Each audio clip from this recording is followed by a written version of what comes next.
A greve já tinha acabado, eu já tinha liberado até a minha segurança pessoal e tinha ido para a Sauípe. Já estávamos dentro do resort, né? Já fomos surpreendidos por policiais da Polícia Federal, do COT, tropa de elite da Polícia Federal. Uma prisão absurda, sem necessidade nenhuma, porque até que se eu soubesse que tinha uma prisão, eu me apresentava, sou homem, porque eu vou correr. Mas ali estavam meus filhos, minha filha com 9 anos, meus filhos com 13 anos, 14 anos mais ou menos. Armas apontadas para mim, para meus filhos.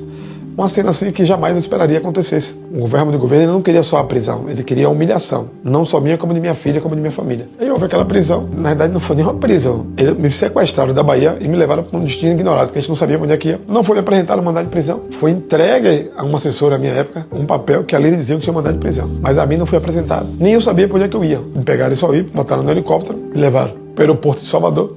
No aeroporto eu fiquei esperando cerca de quase 1 hora, porque estava faltando um perito médico para fazer o exame de corpo de delito, né, que eu ia sair dali, né? Não chegou, demorou. Eles com receio de os policiais vierem fazer a tomada, o que deveria acontecer.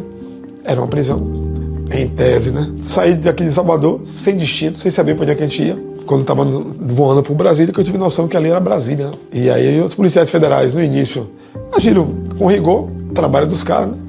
Mas depois todos eles ainda eram lá, retirou o brucutu, conversou comigo na boa, falou que era ordem, que estava cumprindo aquilo ali, que não tinha o que fazer. Que me respeitava, conhecia a minha história, sabia que era uma guerra grande, me respeitavam muito.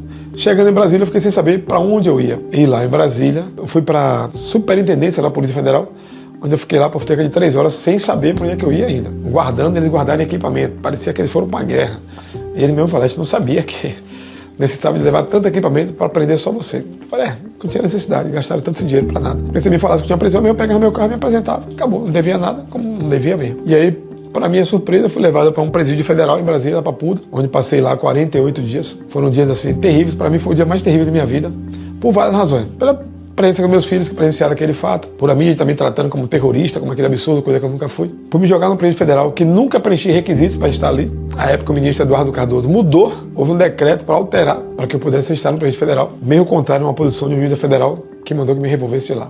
Mas passei 48 dias lá, depois do 20º, acho que foi 3º dia, eu fui para lá numa Semana Santa. Lá depois do 23º dia passei mal, teve uma espécie de confusão na cadeia, e aí passei mal, fui para o hospital.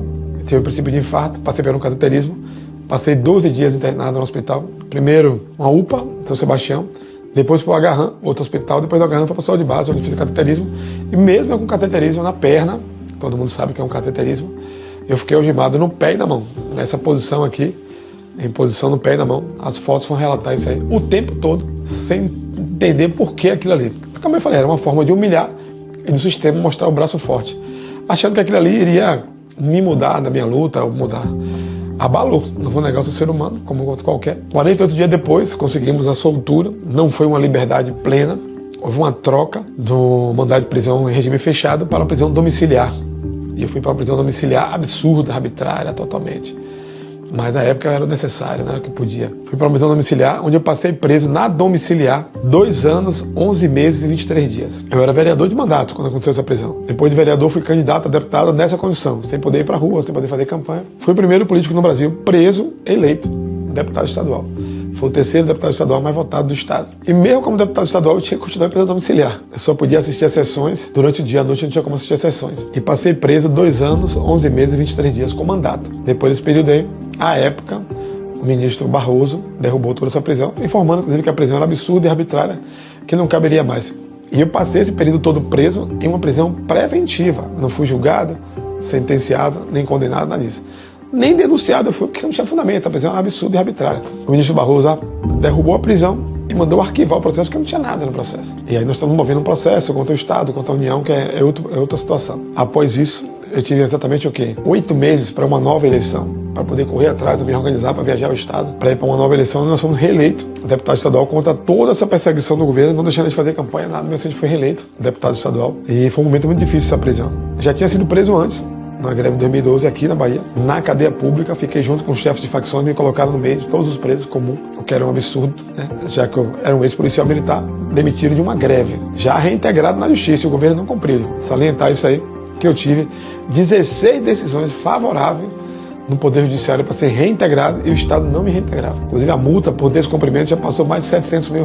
Consegui essa reintegração quando eu estava na Assembleia 16 anos depois, com muita luta. Já tinha transitado julgado, o STF julgou 11-0 no Supremo Tribunal Federal e o governo na época aqui, Rui Costa, por vaidade própria deles, que não reintegrava, que a multa ficasse deixando lá. Até que o belo dia a gente conseguiu essa reintegração na Assembleia Legislativa, utilizando até a estrutura da Assembleia, cobrando através da Assembleia. Saiu a nossa reintegração, voltei para a corporação, nunca perdi uma decisão, voltei por unanimidade, não teve um voto contrário, nada.